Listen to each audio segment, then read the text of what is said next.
आजपासून 75 दिवसांचं नियोजन आपल्याला आगामी तलाठी लिपिक आणि जी MPSCची गट कची पदं आहेत त्याच्या पूर्वपरीक्षेसाठी आपल्याला करायचं आहे. मित्रांनो, सर्वांचं स्वागत आहे MPSC फॅक्टरीच्या YouTube प्लॅटफॉर्मला. तुम्हाला विषय कळालाच असेल की आजपासून आपल्याला 75 दिवस आपलं टार्गेट काय असणार आहे, आपण कुठं चुका करू शकतो, आपल्याला नेमका कसा आपला स्वतःचा प्लॅन करायचा आहे याबद्दल तुम्हाला सविस्तर मार्गदर्शन करणार आहे. व्हिडिओ शेवटपर्यंत बघा आणि जे नवीन विद्यार्थी आहेत किंवा ज्यांचे कोणी मित्रमैत्रिणी आपल्या ग्रामीण भागामध्ये अभ्यास करत असतात त्यांना सुद्धा शेअर करत चला की पुढच्या 75 दिवसाचा या ठिकाणी आपल्याला सखोल विश्लेषण करायचं आहे. डे 1 पासून प्रत्येक पुढच्या 20 दिवसाचं प्लॅनिंग काय पाहिजे, 30 दिवस असेल, तुम्हाला काय काय करणं गरजेचं आहे मी यावर सविस्तर बोलणार आहे. त्याचबरोबर लक्षात ठेवा मित्रांनो, जी आपली 25 ऑक्टोबरची परीक्षा होणार आहे MPSC गट क, आता 10 ऑगस्ट शेवटची तारीख होती. तुम्ही फॉर्म सुद्धा भरला असेल कदाचित. तर लक्षात ठेवायचं आता इथून पुढे आपल्याला मात्र परमनंटली म्हणजे कंटिन्युअसली पूर्व परीक्षेपर्यंत खूप जास्त चांगला अभ्यास करणं गरजेचं आहे. म्हणून या स्पर्धेत टिकून राहायचं असेल तर आपली ही जी विजयपथ नावाची बॅच आहे ही आपण लॉन्च केलेली आहे. जर तुम्हाला वाटलं तर याचा फायदा घेऊ शकता. महाराष्ट्र अकॅडमीचे ॲप डाउनलोड करा. ॲटलिस्ट जरी समजा तुम्हाला बॅच सुरुवातीला फ्री लेक्चर्स दिलेले आहेत ते सुद्धा पहा. जर तुम्हाला आवडलं असेल तर घेऊ शकता. अदरवाईज आपलं त्यासोबत लक्षात ठेवायचं आहे की सध्याच नुकतंच MPSC गाईड नावाचं पुस्तक लॉन्च झालेलं आहे. मित्रांनो, हे तुम्हाला गट क च्या पूर्व परीक्षेसाठी तुम्हाला वन स्टॉप सोल्युशन असणार आहे. यामध्ये आपण सामान्य अध्ययनाचे सविस्तर सगळे घटक कव्हर केलेले आहेत. मग तो इतिहास आहे, भूगोल आहे, राज्यशास्त्र आहे, अर्थशास्त्र आहे आणि चालू घडामोडी सुद्धा याच्यामध्ये कव्हर केलेला आहे. त्याचबरोबर फक्त याच्यामध्ये विषय कव्हर नाही आहेत तर त्या विषयाच्या शेवटी सुद्धा 200 ते 300 प्रश्न तुम्हाला सोडवसडी दिलेले आहेत. म्हणजे आयोगाचा पॅटर्न कसा आहे, कशा प्रकारचे प्रश्न पडतात, फक्त अभ्यास करून तुमचा हा जो काही आपल्याकडं 75 दिवस तुम्हाला क्लिअर होणार आहेत का, तर अजिबात नाही. तुम्हाला प्रत्येक विषयाचे व्यवस्थित कसा त्याचा दर्जा असतो, कशा प्रकारचे प्रश्न विचारले जातात हे सखोल या सगळ्या पुस्तकामध्ये दिलेलं आहे. ॲमेझॉनची जी आपली वेबसाईट आहे ॲमेझॉनला जा, त्याच्यावर तुम्ही MPSC गाईड असं पुस्तक टाका किंवा नॉर्मली जरी सर्च केलं तुम्हाला या ठिकाणी अशी लिंक दिसून जाईल. महाराष्ट्र पब्लिकेशनचं आपलं पुस्तक आहे MPSC गाईड. सध्याचं MPSC पॅटर्ननुसार आपण डिझाईन केलेलं आहे. आणि हे लक्षात ठेवा, मी वारंवार सांगत असतो की वेगवेगळ्या म्हणजे जसं की आता आपल्याला 7 आणि 8 विषय आहेत. मग 7 ते 8 विषयांसाठी प्रत्येक जो काही तुमचं जे काही पुस्तक आहे ते वेगवेगळं वाचण्यापेक्षा तुम्ही शक्यतो एकच गाईड फॉलो करा ज्यामध्ये सगळ्या विषयांचं कव्हरेज असेल.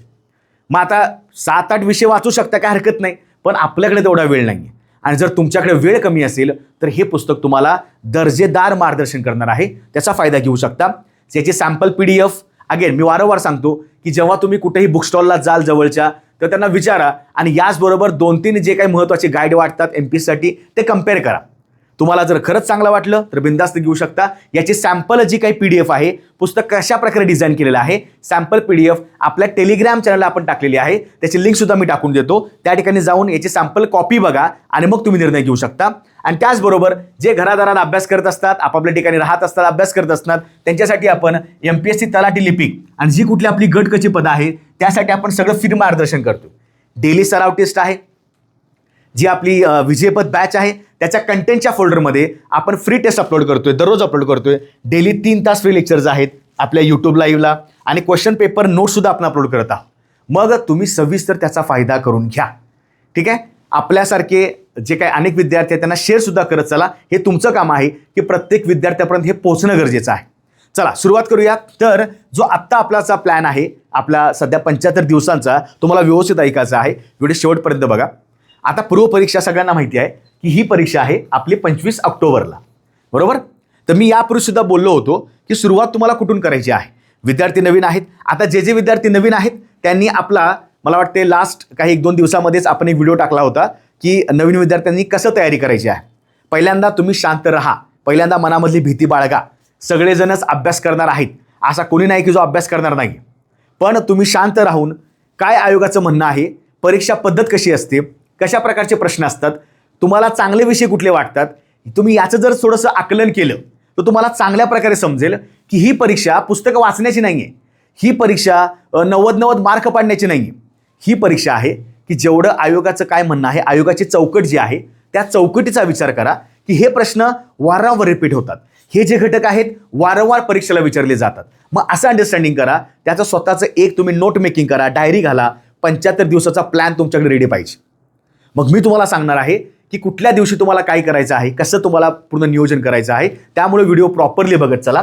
पूर्वपरीक्षा आपली 25 ऑक्टोबरला आहे. सध्या शिल्लक दिवस म्हणजे आजपासून पाहायला गेलं तर ते 75 दिवस आहेत. तुमच्या मनामध्ये असा प्रश्न असेल की सर 25 ऑक्टोबरची परीक्षा पुढे जाणार का? हे विद्यार्थ्यांनी मला बऱ्याच ठिकाणी विचारलं होतं. परीक्षा पुढे जाईल का?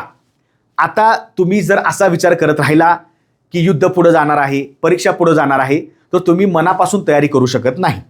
कारण आपल्या डोक्यामध्ये असं असतं की नाही पुढे जाणारच आहे, एवढ्या विद्यार्थ्यांनी फॉर्म भरलेले आहेत, मग अजून जागा वाढतील, मग अजून काही गोष्टी होतील. ते सध्या आपल्या हातात नाही. आपल्या हातात आहे की दिलेल्या वेळेचा चांगला वापर करा. तुमच्यासोबत महाराष्ट्रामध्ये लाखो विद्यार्थी अभ्यास करत आहेत. आता हे जे आपण लेक्चर पाहतोय, हे जे तुम्ही यूट्यूबचं लेक्चर पाहताय, या वेळेमध्ये महाराष्ट्रामध्ये या तासामध्ये या मिनिटामध्ये लाखो विद्यार्थी अभ्यास करत आहेत. कोण लायब्ररीला करते, कोण शेतात करते, कोण तिकडं घरामध्ये करते, कुठेही करत असतील. मग आपण जर वेगळ्या मनस्थितीमध्ये विचार करायला लागलो की बाबा परीक्षा पुढे जाणार म्हणजे मला अजून 4 महिने मिळणार, तर तुम्ही त्या स्पर्धेतनं बाहेरच पडलेला आहात. म्हणून तुमचं मनोबल, तुमचं मनातले विचार, तुमची पॉझिटिव्हिटी, तुमचं दररोजची जी काही माइंडसेट आहे ते खूप जास्त महत्त्वाचं आहे. मला असं म्हणायचं नाही की परीक्षा पुढेच जावी किंवा काय. सध्या आपल्याला आयोगानं 25 ऑक्टोबर तारीख दिलेली आहे. त्याचा विचार करा, त्याचंच अंडरस्टँडिंग करा आणि त्यानुसारच तुमचं स्वतःचं नियोजन करा. उद्या इनकेस जर काही समजा अगेन नोटिफिकेशन आलं, आम्ही तुम्हाला कळवूच, पण अगेन अपडेट आले की अजून जागावाढ होणार आहेत किंवा अजून काही गोष्टी इकडे तिकडे होणार आहेत, तर तुम्ही मात्र ते प्रॉपरली मी तुम्हाला सांगेन की बाबा चला थोडंसं आपण प्लॅनमध्ये थोडंसं काही कमी जास्त करू. पण समजेल आपल्याला की बाबा या पुढच्या काही दिवसामध्ये 75 दिवसामध्ये मला काय काय करणं अपेक्षित आहे. मी बऱ्याच वेळा सांगितलेलं आहे की तुमचा नियोजनबद्ध अभ्यास महत्त्वाचा आहे. सगळ्यात महत्त्वाचं पहिल्यांदा नियोजनबद्ध अभ्यास. नुसता अभ्यास नाही आहे. आता फक्त तुम्हाला अभ्यास करून चालणार नाही, स्टडी करून चालणार नाही. That is your smart study. Smart study म्हणजे आता वेळ कमी आहे म्हणून आपण थोडं स्मार्टली अभ्यास करायचा की बाबा चला मला माहिती आहे की बाबा आयोगानं या एका घटकावर, आयोगानं या एका कन्सेप्टला वारंवार प्रश्न विचारलेले आहेत किंवा अल्टरनेट इयर्सला किंवा अल्टरनेट वर्षामध्ये आयोगाचा आवडता पॅटर्न आहे. आणि मग करंटचं काही अपडेट्स आहेत त्याच्यानुसार काही प्रश्न पडतात का, अशा प्रकारचा संदर्भ लावून तुम्हाला लक्षात ठेवायच्या आहेत गोष्टी की इथं मला अभ्यासबद्ध म्हणजे मला नियोजनबद्ध माझा अभ्यास करायचा आहे. मी पुस्तक वाचणार, माझ्याकडे एका दुसरं पुस्तक असावं, मी ते सुद्धा वाचतो. पण मग हा घटक खरंच महत्त्वाचा आहे का? त्याच्या साईडला तुमच्याकडं आतापर्यंतचे PYQ पाहिजे. हे तुम्हाला PYQ कुठे मिळणार? अगेन महाराष्ट्र अकॅडमीच्या ॲपला जा आणि विजयपथ बॅचमध्ये तुम्हाला सगळे PYQ आतापर्यंत जे 2020 पासून आलेले आहेत, 19-20 पासून आहेत, ते पूर्वपरीक्षेचे PYQ आपण सगळे मोफतच अवेलेबल करून दिलेले आहे. ते सुद्धा बघा. त्याच्या प्रिंटआउट काढा, पुस्तक आपलं आहे ते साईडला घ्या आणि कशा प्रकारचे प्रश्न विचारतात इकडे प्रश्न बघायचा, त्याच्याबरोबरची कन्सेप्ट करायची. म्हणजे नियोजनबद्ध अभ्यास गरजेचा आहे. आता भारभार वाचून चालणार नाही. कारण लक्षात ठेवायचं की GSमध्ये जास्त तुम्हाला स्कोर करायचा आहे. GSला वेटेज जास्त आहे. मग असं वाटतं की इतिहास करायला गेलो तर भूगोल मागं राहिला, भूगोल करायला गेलो तर इकडं तुमचा राजशास्त्र मागं राहिला, असं वारंवार वाटतं. मग कुठेतरी मला असं वाटतं की यार मी इतकं मला खूप टेन्शन येते की बाबा मला एवढे 5-6 विषय करायचे आहेत, 8 विषय करायचे आहेत, काही करायचं नाही. पहिल्यांदा स्वतःचा प्लॅन करा, नियोजनबद्ध अभ्यास करावा लागेल. दुसरी गोष्ट, जेव्हा तुम्ही तुम्ही कंप्लीट अभ्यास कराल, तसं बघायला गेलं तर मी सांगितलं होतं की अभ्यास तुमचा कधीही कंप्लीट होत नसतो. कुणाचाही कधीही सिलेबसनुसार अभ्यास होत नसतो. पण तरी पण विद्यार्थी पास होतात, तरी पण विद्यार्थ्यांना पूर्वपरीक्षा क्लिअर होते. याचं कारण काही आहे की ते बरोबर जेवढं गरजेचं आहे तेवढंच करतात. आता ताटाच्या बाहेरच्या बरण्या, ताटाच्या बाहेरचं खाद्यपदार्थ बघू नका. ताटात काय येणार ते बघावं लागेल.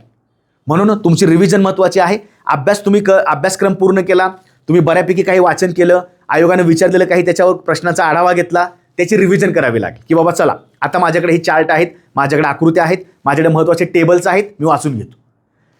ठीक आहे. त्याच्यानंतर मग PYQ तुम्हाला करावे लागतील आणि सरावासाठी सुद्धा महाराष्ट्र अकॅडमी आपलं ॲप्लिकेशन आहे, त्याच्यावर सुद्धा आम्ही दररोज फ्री टेस्ट टाकत आहोत प्रत्येक विषयाची. मग आता इतिहास झालेली आहे, भूगोल आहे, राजशास्त्र आहे, अर्थशास्त्र आहे, आज विज्ञानची अपलोड झालेली आहे. मग तुम्हाला सगळं आम्ही द्यायला लागलोय, त्याचा फक्त फायदा चांगला करून घ्या.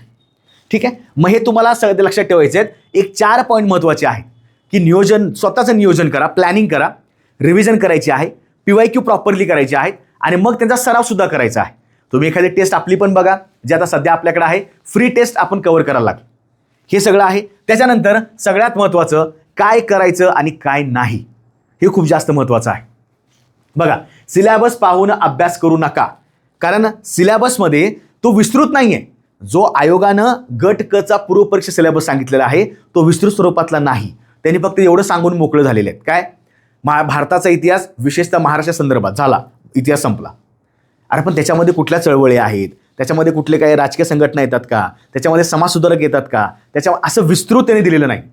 आता आपण विस्तृतसुद्धा अभ्यासक्रम करणारच आहोत. मी तुम्हाला प्रत्येक विषयाचा प्लॅन सांगेन की या विषयामध्ये एवढं कराच, या विषयामध्ये एवढं करा, तुम्हाला करावंच लागेल, ऑप्शन नाही. मग तुम्हाला काय करायचं आहे की सिलेबस पाहून अभ्यास करू नका, तर प्रश्नपत्रिका पाहून अभ्यासाची दिशा ठरवा. म्हणजे मी जर समजा 2025चा पेपर पाहिला, 2025चा पेपर जो आहे त्यामध्ये जर मी पाहिलं तर काही घटकांना, फॉर एक्झाम्पल इतिहासामध्ये किंवा भूगोलामध्ये, राज्यशास्त्रामध्ये किंवा अर्थशास्त्र थोडं साईडला ठेवूया, पण ही जे 3 विषय आहेत यामध्ये वारंवार त्याच पॅटर्नचे क्वेश्चन रिपीट होतात. महत्त्वाची कलमं असतात राज्यशास्त्राला जे वारंवार विचारले जातात. महत्त्वाच्या घटना दुरुस्त्या आहेत, परिशिष्ट आहेत, काही महत्त्वाचे सरनाम्याचा एखादा क्वेश्चन आहे, काही एखादा तुमचा टेक्निकल राष्ट्रपती, राज्यपाल, पंतप्रधान, त्याचं मंत्रिमंडळ अशा क्वेश्चन आहेत. महाधिवक्ता म्हणजे घटनात्मक संस्थेवर प्रश्न आहेत. म्हणून जेव्हा तुम्ही PYQचं अनालिसिस करता उलटं थोडंसं माघारी जा, मग इथून पुढं मागं जायचं. 2015 2018 पासून यायचं नाही, 2025, कारण तो रिसेंटचा पॅटर्न आहे. मग 2025चा पेपर चालला, 24चा बघा, 24 झाला, 23चा बघा, 22चा बघा, असं कव्हरअप करत चला. आणि जेव्हा तुम्ही घटक वाचता तुमच्या लक्षात येईल की बाबा PYQमध्ये 2023, 24, 25ला सल्लग समाजसुधारकावर 3-4 प्रश्न आहेत, म्हणजे मला समाजसुधारक करावं लागेल. म्हणजे नोट्समध्ये हे आलं नाही. तुम्हाला लक्षात ठेवायचं आहे की जेव्हा तुम्ही असं काही लिहून घेता, फॉर एक्झाम्पल की 2023, 24, 25मध्ये सल्लग 3 त्या वर्षामध्ये 5 ते 6 प्रश्न समाजसुधारकला आहेत किंवा 3 ते 4 प्रश्न आहेत, म्हणजे काय, तुम्हाला अभ्यास कसा करायचा आहे, तर समाजसुधारकाचा अभ्यास करावा लागेल. त्याच्यानंतर समजा तुम्ही राज्यघटनेमध्ये अभ्यास करताय, राज्यशास्त्राचा अभ्यास करताना महत्त्वाची कलमं दरवर्षी रिपीट होत आहेत. मग कुठली कलमं करायची? मग मूलभूत अधिकार आहे, मूलभूत कर्तव्य आहेत, मार्गदर्शक तत्वे आहेत, घटनात्मक संस्था आहेत, काही बजेटचे काही कलमं असतील, हे वारंवार विचारले जातात. मग ते तुम्ही अभ्यास तुम्हाला ते टेबलमध्ये करायचं आहे. आणि हे सगळं आपल्या पुस्तकामध्ये कव्हर केलं, काय प्रॉब्लेम नाही. पण तुम्ही आधी स्वतःची नोंद ठेवा. हा अभ्यास हवेत गोळीबार करून होणार नाही, हे लक्षात ठेवायचं. पण तुम्ही सगळं तोंडी करायचं नाही. पहिल्यांदा तुमच्याकडं PYQचं पूर्णपणे पुस्तक पाहिजे. म्हणजे ॲटलिस्ट पुस्तक नसेल, आयोगाच्या संकेतस्थळावर जा, आयोगाच्या वेबसाईटला जा, सगळे PYQ डाउनलोड करून घ्या. 25, 24, 23, 22, 21 ॲटलिस्ट 4-5 वर्ष तरी बघा. मग तुम्ही साधा विचार करा की 4-5 वर्षे जरी आपण पाहिले तर आपल्याकडे 400 ते 500 प्रश्न येतात. आणि 400 ते 500 प्रश्न सराव मी आरामात करू शकतो. म्हणजे बघता येईल ना मला की बाबा कसा ट्रेंड आहे. मग ट्रेंड बघा आयोगाचा की कशावर त्यांनी फोकस केलेला आहे. त्याच्यानंतर हे तुम्हाला मी सांगितलं की तुम्हाला प्रश्नपत्रिका पाहायच्या आहेत, त्यानुसार तुमची दिशा ठरवायची आहे. आता सगळ्यात महत्त्वाचा घटक की जे पुढचे 75 दिवस आहेत त्यात नेमकं तुम्हाला कसं प्लॅन करायचा आहे. आता हा प्लॅन प्रत्येकानं लक्षात ठेवायचा, कारण तुमच्यासमोर तुमची डायरी पाहिजे. असंच कुठलंही लेक्चर पाहायचं नाही. असं वाटतं ना की यूट्यूब फक्त एंटरटेनमेंटसाठी झालेलं आहे. असं वाटतं कोणतरी आलाय, रील द्यायला लागलाय, ज्ञान द्यायला लागलाय, व्हिडिओ बघितला 1-1.5 तास 30 मिनटं झालं आणि मग डोक्यात काय गेलं.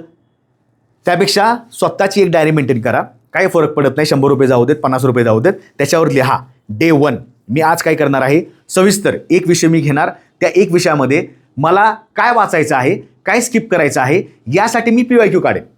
मग मी आयोगाच्या 3-4 वर्ष प्रश्नपत्रिका पाहिल्या, मला कळालं की हे मी घटक लिहून घेतलेले आहेत, मी आता त्याच्यावरचा अभ्यास करणार.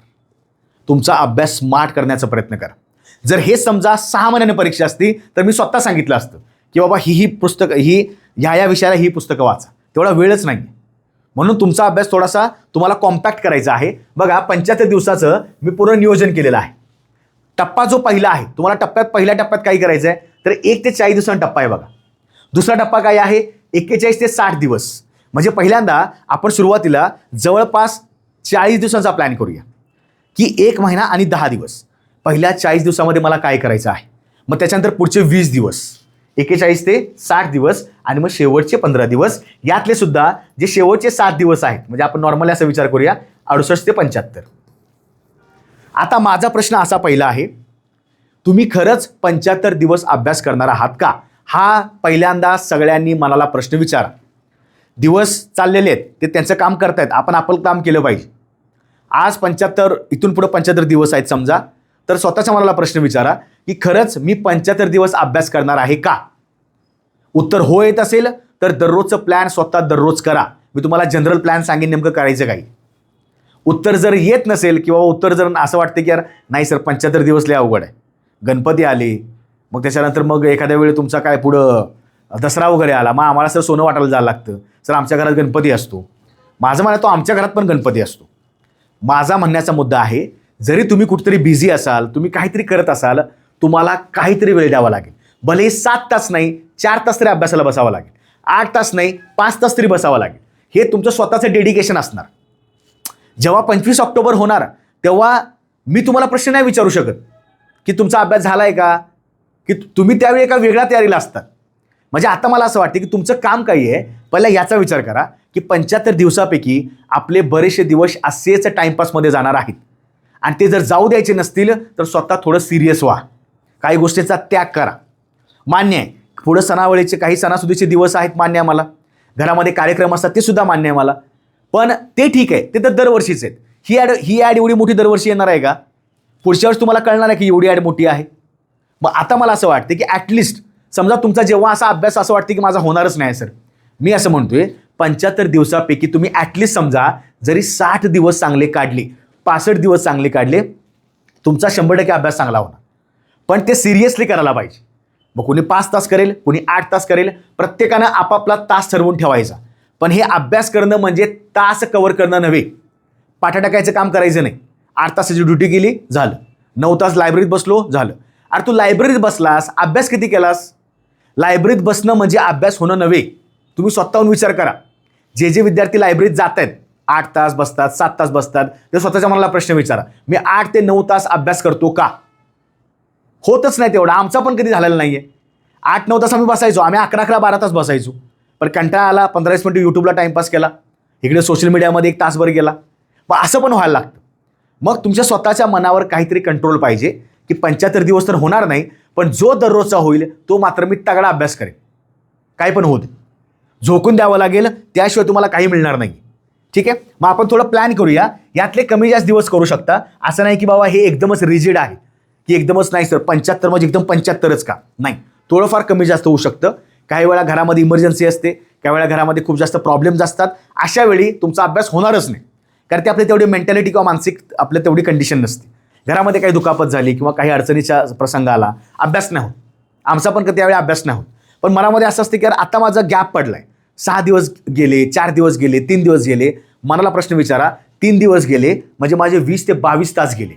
आता मला 20 ते 22 तास अभ्यास भरून काढायला पाहिजे आणि तो तुम्ही भरून काढू शकता, फक्त मनाची तयारी असेल तर. म्हणजे वेळ गेला त्याचं जास्त मनाला लावून घ्यायचं नाही. असं नाही की कुणाचा अभ्यास परफेक्टली 8 तास होतोच, कधी 6 तास होणार, कधी 9 तास होणार, कधी 8 तास होणार, कधी होणारच नाही. मग कधी होणार नाही म्हणजे काय आपण काय लगेच हार मानायची का? नाही झाला ठीक आहे, उद्या किती होणार याचा विचार करूया. उद्या चांगलाच झाला पाहिजे, मनामध्ये ठरवूया. हे झाल्याशिवाय तुम्हाला होणार नाही लक्षात ठेवायचं, हे खूप जास्त महत्त्वाचं आहे. मग प्रत्येक टप्प्याचा आपण अभ्यास करूया. आता जो पहिला टप्पा आहे त्या टप्प्यात काय करायचं बघा आपल्याला. पहिल्या टप्प्यामध्ये दिवस 1 पासून ते 40 दिवस, म्हणजे मी काय करतो तर हा सध्याचा जो काही आपल्याकडे दिवस आहे, म्हणजे असं आपण करूया, नॉर्मली 20 सप्टेंबरपर्यंत हे आपलं टाइम टेबल असेल. तुम्हाला हे करायचं आहे, काय करायचं आहे, 20 सप्टेंबरपर्यंत. बघा आज इथून पुढं ऑगस्ट संपायला बरोबर अजून एक समजा किती 17-18 दिवस आहेत ऑलमोस्ट. त्याच्या पुढं अजून एक आपल्याकडे 20 दिवस आहेत. म्हणजे आपण 35 ते 40 दिवसाचा एक प्लॅन करूया की या 40 दिवसामध्ये मला काय करायचं. 40 दिवसामध्ये मला अभ्यासक्रम कव्हर करायचा आहे. पण अगेन तुमचा म्हणजे माझा तुम्हाला प्रश्न आहे, अभ्यासक्रम सगळाच कव्हर करायचा का? नाही. अभ्यासक्रम कव्हर करत असताना तुम्हाला तेच वारंवार सांगतोय की पॉईंटचा अभ्यास करा. इतिहासामध्ये माझ्याकडं फक्त मला आधुनिक महाराष्ट्राचा आणि भारताचा इतिहास केला पाहिजे, जो जास्तीत जास्त महाराष्ट्रावर भर आहे. कारण प्रश्न 10च आहेत. 10 प्रश्नाला मी कशाला 2-3 पुस्तकं वाचू? बरं ठीक आहे, 10 प्रश्नापैकी मला 3-4 तर आरामात जमणार आहेत, 2-3 तर आरामात जमणार आहेत. म्हणजे माझी लेवल 5 ते 6ची पाहिजेच. बरोबर आन्सर म्हणतोय, बरोबर. म्हणजे काय की अगेन तेच बॅक टू बेसिक. काय 1 ते 40 दिवस म्हणजे 20 सप्टेंबरपर्यंत तुम्हाला अभ्यासक्रम कव्हर करायचा आहे. आणि अभ्यासक्रम जर तुम्हाला स्मार्ट स्टडीने कव्हर करायचा असेल तर सेम जे मगाशी मी सांगितलं की आपलं हे MPSC गाईडचं पुस्तक आहे, हे बिंदास्त ॲमेझॉनला पाहू शकता. सॅम्पल कॉपी आपल्या टेलिग्रामला दिलेली आहे. याचं थोडंसं एकदा व्यवस्थित बघा. मी असं म्हणत नाही की पुस्तक घ्या, घेऊच नका वाटल्यास, काय फरक पडत नाही. पण तुम्ही एकदा चेक करा की बाबा याच्यामध्ये आपण काय काय कव्हर केलेलं आहे. ठीक आहे, म्हणजे तुम्हाला जे गरजेचं आहे ते आम्ही व्यवस्थित दिलेलं आहे. बघा, राज्यशास्त्र प्रॉपरली एवढी तुम्हाला व्यवस्थित पानं करायची आहेत, वारंवार रिपीट करू शकता. आणि तुमच्यासाठी आम्ही असं मध्ये कंटेंट टाकलेलं बघा. हे आता प्रश्नपत्रिका आहेत, याच्यामध्ये असा कंटेंट आहे की समजा तुम्ही वाचताय फॉर एक्झाम्पल समाजसुधारकाचं कंटेंट. समाजसुधारकला असे आम्ही प्रॉपरली हे केलेले आहे की बाबा चला टेबल केलेले आहे, तुम्ही टेबलचा अभ्यास करू शकता. बऱ्याच ठिकाणी चित्राच्या माध्यमातून, काही ठिकाणी टेबलच्या माध्यमातून असा प्रॉपरली या ठिकाणी अभ्यास करून तुम्हाला दिलेला आहे. त्याचा फायदा करू शकता. जेव्हा तुम्ही अभ्यासक्रम कव्हर कराल, तुम्हाला तुमच्यासोबत हे पुस्तक असणं गरजेचं आहे. याच्यामध्ये आम्ही सगळं कव्हर केलेलं आहे. बिंदास सॅम्पल कॉपी पहा, मग तुम्ही स्वतःचा निर्णय घ्या. मग तुमचं काय आहे, 20 सप्टेंबरपर्यंत प्रत्येक विषय कव्हर करा, वाचून कव्हर करा. महत्त्वाचं काय आहे, इतिहासामध्ये हे 10 घटक महत्त्वाचे आहेत, पटपट वाचून घेतो. भूगोलामध्ये 5-5, 6-6 घटक महत्त्वाचे आहेत, पटपट वाचून घेतो. प्राकृतिक भूगोल केला, महत्त्वाच्या नद्या केल्या, त्याच्यानंतर पर्वतरांगा केल्या, त्याचा क्रम केला, खाड्यांचा क्रम केला, त्याच्यानंतर तुमचं काय महत्त्वाचं घाटांचा क्रम केला. तर ते थोडं चर्चेमध्ये असतं मान्सूनमुळं, बऱ्याच वेळा तुम्ही पाहताना अपघात वगैरे होतात. गड किल्ल्यांचा क्रम केला, काही महत्त्वाचे जे आपले प्रेक्षणीय स्थळ आहेत त्यांचा क्रम केला, लोकसंख्या व्यवस्थित वाचली, खनिज संपदा केली, महत्त्वाचे अभयारण्य किंवा महत्त्वाचे काही राष्ट्रीय उद्यान आहेत ते कव्हर केले, व्याघ्र प्रकल्प कव्हर केले. पटपट होऊन जाण्यासारखा अभ्यासक्रम आहे, अवघड काहीच नाही. मग असे पॉईंट लिहून काढा. इतिहासामध्ये हे 10 पॉईंट तुम्हाला करणं परफेक्टच आहे, करूनच घ्यावं लागेल. 57चा उठाव, 1885 काँग्रेसची स्थापना, जहालवाद, मवाळवाद, महत्त्वाचे व्हॉइसरॉय गव्हर्नर जनरल त्याच्या काळातली कामं काय केलेली आहेत, महत्त्वाचे समाजसुधारक जे 8-10 महत्त्वाचे वाटतात, वृत्तपत्र त्याच्या संस्था कुठल्या महत्त्वाच्या आहेत, कोण कोण संपादक होते हे सुद्धा महत्त्वाचं आहे. क्रांतिकारी चळवळी असतील, मी तुम्हाला लास्ट टाइम म्हटलं होतं कशा प्रकारचे प्रश्न पडतात. म्हणजे स्वतःचा प्लॅन करा की अभ्यासक्रम कव्हर करताना मला प्रत्येक विषयाचा प्लॅन क्लिअर झाला पाहिजे. आता अभ्यासक्रम कव्हर कसा करायचा तो खूप जास्त महत्त्वाचा घटक आहे. पहिली गोष्ट तर समजा तुम्ही एखादा टॉपिक किंवा एखादा विषय वाचताय, समजा इतिहास वाचताय. आता बघा, हे प्रत्येकाचा प्लॅन आता तुम्हाला हवा असेल तर मी व्यवस्थित टाइम टेबलबद्दल बोलतो की स्वतःचं टाइम टेबल कसं करायचं. कारण इथं जो आपल्याकडे विद्यार्थी आहे तो पार्ट टाईम जॉब करणार आहे, फुल टाईम जॉब करणार आहे, घरामध्ये एखादी माझी बहीण असेल ती अभ्यास करत असेल, तिला एखादं लहान बाळ असेल, म्हणजे असे सुद्धा या ठिकाणी विद्यार्थी आहेत. मग कमी तर कोणाला लेखायचं नाही, कारण जो तो व्यक्ती आपल्या ठिकाणी चांगलाच असतो. फक्त मग महत्त्वाचं काय आहे की त्याला अभ्यासाला वेळ मिळतोय का. मग आता फुल टाईमवाले म्हणणार सर नाही आम्हाला शनिवारच मिळतो, सर आम्हाला फक्त रविवारच वेळ मिळतो, त्याही पण दिवसभर कंटाळायला असतो, आम्ही झोप काढतो. माझ्या बहिणी म्हणतील बाबा घरी जे गृहिणी आहेत, सर लहान बाळ आहे सांभाळायला पाहिजे, बरं घरामध्ये कामं असतात, सगळ्या गोष्टी असतात, मग आम्हाला वेळ मिळत नाही. माझे पार्ट टाईम जे काही जॉब करणारे बंधू आहेत, लहान भाऊ आहेत किंवा मोठे बंधू असतील, त्यांचं म्हणणं आहे सर आम्ही नुसतं त्या धावपळीमध्ये असतो त्यामुळे आमचा अभ्यास कमी होतो, किंवा जो वेळ आम्हाला मिळतोय पार्ट टाईम अभ्यास करून, पार्ट टाईम जॉब करून, त्यामध्ये आम्हाला थोडा कंटाळा आलेला असतो. माझा तुम्हाला प्रश्न एवढाच आहे, जर तुम्हाला एवढी कारणं द्यायची असतील तर तुम्ही फॉर्म का भरला, स्वतःच्या मनाला प्रश्न विचारा. आता आपण मैदानामध्ये युद्ध करायचं म्हणून तयारी करणार आहोत, म्हणजे आपल्याकडे सगळे आता साधनं आहेत, सगळं फ्रीमध्ये द्यायला लागलं सगळं. सो आमच्यासोबत अभ्यास करायचा असेल बॅचमध्ये पण या, काही प्रॉब्लेम नाही, पण तुम्ही ते मनापासून केलं पाहिजे. म्हणजे फॉर्म भरताना जेवढी उत्सुकता असते तेवढी अभ्यास करताना दिसून येत नाही. हा आपला सायकोलॉजीचा एक पार्ट आहे, ही आपली मेंटॅलिटी आहे, मानसिकता आहे. फॉर्म जागा दिसल्या 15,000, 5,000, 3,000, लगेच असं वाटतं की आता मी आता पोस्टच घेणार. पण हे कन्सिस्टन्सी, हे सातत्य, तेवढा तुमचा काय एक्साइटमेंट नंतर राहत नाही. कारण आवाका जास्त आहे आणि हे जास्त आहे ते जास्त आहे, काहीही नाही. सांगेल ते फक्त व्यवस्थित करा. प्रत्येक विषयाचा प्लॅन करा. दररोजचा जो विषय आहे दररोज तुम्ही घटक वाचायचे आहेत. आता प्रत्येकानं आपापला वेळ काढा. आता मला असं सांगता येत नाही की बाबा गृहींना फक्त 8 ते 10 अभ्यास करायचा आहे, म्हणजे 8 ते 10 या वेळेत. जे पार्ट टाईम जॉब करणारे आहेत त्यांनी 3 ते 6 करा. प्रत्येकाचा जॉब वेगळा आहे, प्रत्येकाचा जॉबचं आर्स वेगळे आहेत ना, त्याचं काम वेगळं आहे, त्याचं वेळेचं अभ्यासाचा वेळ वेगळे आहे. त्यामुळे असा फिक्स टाईम नाही ठेवायचा. मी जनरली सांगेन सगळ्यांना की टाईम टेबल कसं करायचं, पण प्रत्येकानं आत्ता काय करा की या पुढच्या 30 ते 40 दिवसामध्ये टॉपिक सगळे एकदा व्यवस्थित वाचून घ्या. फक्त नॉर्मल काय करायचं, दररोज 2 GS कव्हर करा. म्हणजे फॉर एक्झाम्पल जसं की मी आधी करायचो, समजा लायब्ररीमध्ये गेलो, सगळं सकाळचं आवरलं, व्यायाम केला, सगळं झालं, 8-8:30 लायब्ररीला गेलो, 10:30 किंवा 12:30 म्हणजे असे 2 स्लॉट करायचो. सुरुवातीला एखादा पेपर वाचला एकदम पटपट म्हणजे फास्टमध्ये त्यावेळी, म्हणजे एक 5-6 वर्षापूर्वी. मग 9 ते समजा 11 मी अभ्यास केला किंवा 11:30 अभ्यास केला. हा झाला एका GSचा अभ्यास. एक GS म्हणजे मी एक इतिहास पकडतो, एका GS मधला एक घटक. मग मला वाटलं की यार चला इतिहासामध्ये मी 2-2.5 तास दिलेले आहे. मला कळाले की 1857चा इतिहास महत्त्वाचा आहे, तो मी पटपट वाचून घेतला. त्याच्यात मला पॉईंट कळाले कारण मी PYQ बघितलेले आहेत.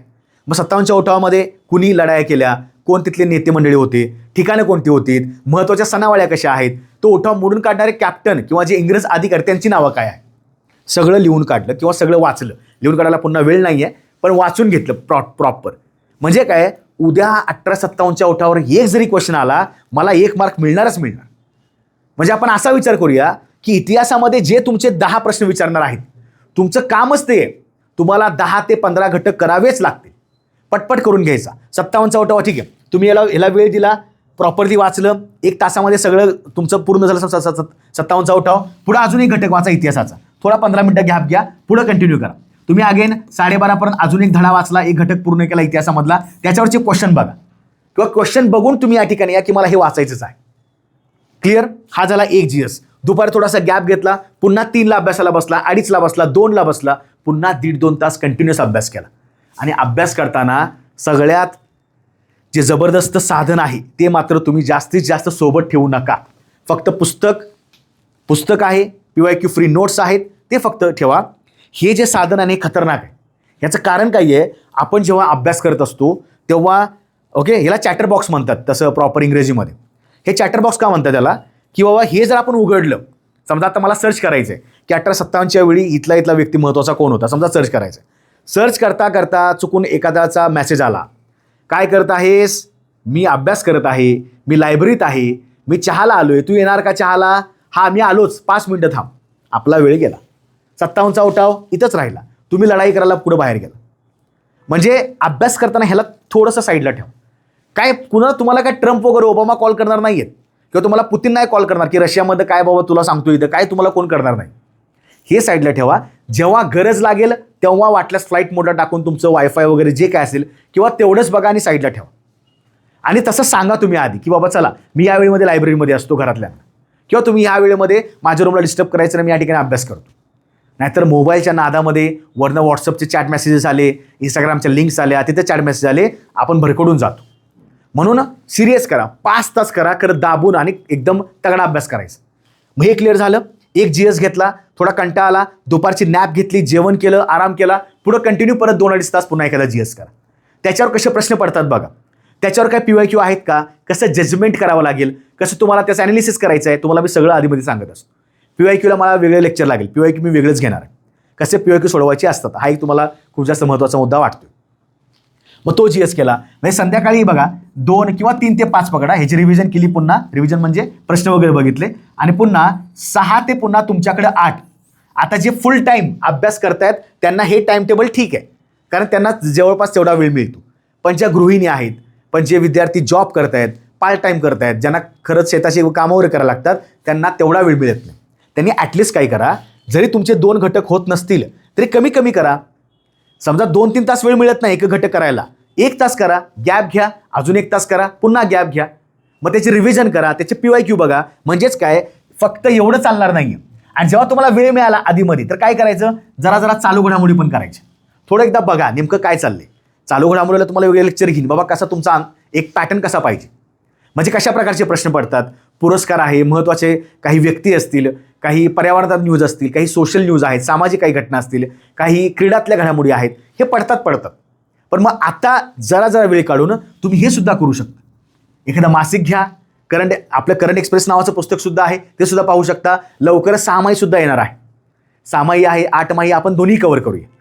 पण दररोज काहीतरी करा. त्याच्यानंतर जरा आधीमध्ये वेळ मिळाला की गणिताचे प्रश्न कसे येतात बघा. कारण काय होतं, चालू घडामोडी ठीक आहे, याला 15 प्रश्न आहेत, गणित आणि बुद्धिमत्तेला मिळून 20 प्रश्न आहेत. मग मला असं म्हणायचं आहे, गणित बुद्धिमत्ता जर तुम्हाला खूप जास्त अवघड जरी वाटत असेल तर जरा इंटरेस्ट निर्माण करा. की कारण बघा, आता मी म्हटलं की फॉर एक्झाम्पल गणितामध्ये नफा तोटा, काळ काम वेग ह्याच्यावर प्रश्न आहेत, मग ते करावे लागेल. सरासरी गुणोत्तर प्रमाण प्रश्न आहेत, करावे लागेल. एकदा पॅटर्न बघून घ्या. आणि जर तुम्ही 5 ते 6 चॅप्टर केले, तुम्हाला गणिताला 4-5 मार्क मिळणारच आहे. बुद्धिमत्तेला गेला, बुद्धिमत्तेला बुद्धीचा खेळ आहे. तुमची बुद्धी चांगली चालली, तुमचं तिथे एकदम नंबर वगैरे सिस्टीम चांगल्या ॲक्टिव्ह झाल्या, तुम्हाला पटकन तिथं मार्क मिळणार. पण ते चाललं तरी पाहिजे ना. मग त्याचं एकदा बघा किंवा बुद्धिमत्तेला कशा प्रकारचे प्रश्न असतात, त्रिकोण किती मोजा, चौकोन किती मोजा, किंवा आकृत्याचा क्रम लावा. बुद्धिमत्तेचा प्रश्न आहेत, सुटू शकतात कधी लवकर, कधी वेळ लागतो. मग संख्या मालिका, अक्षर मालिका हे टॉपिक पहिला लिहून काढायचे. कसे प्रश्न असतात हे जर तुम्हाला सुरुवातीला कळालं, तुम्ही त्यानुसार स्वतःचा प्लॅन करू शकता. प्रश्नच माहीत नाही आहेत, PYQ काय असतं माहीत नाही आहे, मग कसा अभ्यास करणार? म्हणून दररोज 2 GS, जसा वेळ मिळेल तसा. मी म्हटलं जसा वेळ मिळेल तसा. 1 तास मिळाला 1 तास करा, 2 तास मिळाले 2 तास करा. पण ज्यांना वेळ कमी मिळतोय त्यांनी अगेन थोडं स्मार्टेस्ट स्टडी करायला पाहिजे. स्मार्टेस्ट म्हटलं मी, स्मार्ट नाही म्हटलं, कारण त्यांना माहिती आहे की मला वेळ कमी मिळतोय, मी एवढाच अभ्यास करतो, टार्गेट ठेवतो की मला एवढे मार्क पाडायचे आहे. ज्यांना वेळ जास्त मिळायला लागलाय त्यांनी थोडंसं या विषयाने आपण थोडं आत्तापासून हात घाल. ठीक आहे. त्याच्यानंतर PYQ, मग सांगितल्याप्रमाणे जो तुम्ही घटक वाचताय त्याच्यावरचे PYQ सॉल्व्ह करा. त्याच्यावरचे, कारण आपल्या पुस्तकामध्ये तो एक घटक झाला किंवा तो अख्खा घटक झाला, विषय संपला, आपण त्याच्यावरचे 200-300 PYQ टाकलेले आहेत. आधी बघून तर घ्या कशा प्रकारचे PYQ आहेत, म्हणजे कसे प्रश्न पडतात. आयोगाचं काय म्हणणं आहे, तुम्ही हुशार असून चालणार नाही, तुम्ही लय ज्ञानी आहात, हुशारात उपयोग काय आहे? आयोगानं सांगितले की आम्हाला फक्त 10 प्रश्नांची उत्तरं दे, बाकी लय बोडबड नको. लक्षात? मग हे क्लिअर करा. PYQ, जो घटक वाचाल GSला, 1857चा उठाव वाचला त्याचे PYQ बघा. काँग्रेसची स्थापना वाचली, काँग्रेसची चळवळ वाचली, तो बघा. गांधी चळवळ आहे महत्त्वाची, गांधी चळवळीमधल्या सगळ्या संकल्पना करा, येणार आहे. 1885 पासून ते 47 पर्यंत 15 ते 20 काँग्रेसचे अधिवेशनं महत्त्वाची आहे. त्याचे ठिकाणं, त्याच्यामध्ये कोणते ठराव पास केले आणि ते महत्त्वाची तिथले अधिवेशनाचे अध्यक्ष, हे सुद्धा जोड्या जुळवाला विचारले जातात. कंटेंट सांगायला लागलोय, प्रत्येक विषयाचा कंटेंट पुन्हा पुन्हा वारंवार सांगेन. इतिहासाचा प्लॅन कसा पाहिजे, 75 दिवस इतिहास वेगळंच करूया, पण आता हे टार्गेट ठेवायचं. त्याच्यानंतर नोट्स. आता हा एक विद्यार्थ्याच्या मनामध्ये खूप जास्त प्रश्न असतो की सर आम्ही आत्तापासून नोट्स काढू का? माझा तुम्हाला वैयक्तिक प्रश्न आहे, जर तुम्हाला आता वेळ मिळत असेल, शक्यतो तेवढा वेळ तुम्हाला सध्या मिळणार नाही. तुम्हाला आता नवीन वाचायलाच वेळ लागणार आहे आणि एकदा वाचून होणार नाही आहे, रिव्हिजन करावं लागेल, वारंवार बघावं लागेल, डोळ्याखालनं त्या गोष्टी जाव्या लागतील. आणि असं जर करत राहिला तर तेवढा वेळ तुम्हाला नोट्सला मिळत नाही. मग सध्या ज्यांनी आधी काहीतरी वाचलं असेल, फॉर एक्झाम्पल आता असे काही विद्यार्थी आहेत, सर आम्ही बरंचसं आधी कव्हर केलेलं आहे, मागच्या 2 महिन्यामध्ये 1.5 महिन्यापासून आम्ही अभ्यास करतोय, बरंचसं कव्हर केले, त्यांनी पटपट एकदा काय करा, छोट्या लहान अक्षरामध्ये नोट्स काढून ठेवा. रिव्हिजनच्या वेळी तुम्हाला पुस्तक वाचण्यापेक्षा तुमच्या नोट्स जास्त कामाला येतात.